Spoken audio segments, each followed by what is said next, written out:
Salad বানাই আমরা শসা, টমেটো, পেঁয়াজকেই বুঝি, তাই আমিও ভাবলাম এগুলো দিয়েই নতুন কোনো কিছু ট্রাই করি। আসসালামু আলাইকুম everyone, welcome to Papiya's kitchen. আজকে আমি আপনাদের সঙ্গে শেয়ার করছি কিউকাম্বার স্যালাড রেসিপি। আর বরাবরই নতুন কিছু ট্রাই করতে আমার খুবই ভালো লাগে, তাই ভাবলাম আপনাদের সঙ্গেও শেয়ার করি। একদম শর্টকাট ওয়েতে এই হেলদি রেসিপিটা আপনাদের সঙ্গে আমি শেয়ার করছি। আশা করছি আপনাদের অনেক ভালো লাগবে। প্রথমে একটা বাটিতে নিয়ে নিয়েছি 1/4 কাপ টক দই, দিয়ে দিচ্ছি 1 চা চামচ লেমন জুস, এরপর দিয়ে দিচ্ছি 1/4 টিস্পুন বিট লবণ, 1/4 টিস্পুন চাট মশলা, আর দিয়ে দিচ্ছি 1/4 টিস্পুন কালো গোলমরিচ গুঁড়া। এবার সব কিছুকে একসঙ্গে খুব ভালো করে মাখিয়ে নিচ্ছি। আর এখানে আমি আপনাদের একটু বলে রাখি, দইটা কিন্তু আমি একটা ছাঁকনিতে রেখেছিলাম, এতে দইয়ের এক্সট্রা পানিটা ঝরে গিয়েছে, তারপর এখানে ইউজ করেছি। স্যালাড ড্রেসিং এর জন্য টক দইয়ের এই মিশ্রণটা একদম ডান, এটা আমি সাইডে রেখে দিচ্ছি।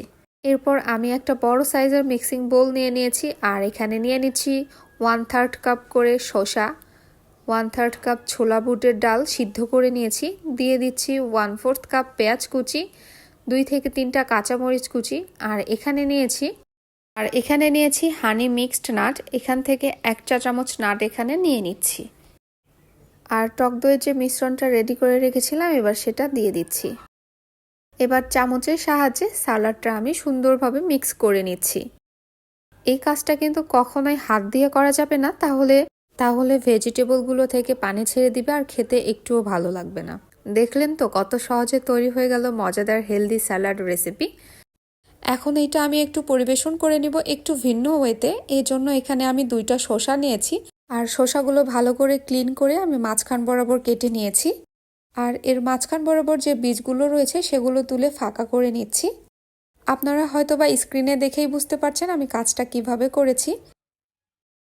এভাবে করেই সবগুলো শসা থেকে বীজ আমি ছাড়িয়ে নিয়েছি। এবার একটা প্লেটে শসাগুলো সাজিয়ে নিচ্ছি।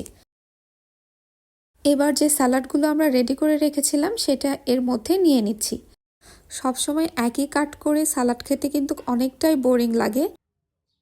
অনেক সময় একটু ভিন্নভাবে যদি পরিবেশন করা যায় তাহলে ফুডটা দেখতেও ভালো লাগে আর খাওয়ার আগ্রহটাও অনেকটাই বেড়ে যায়।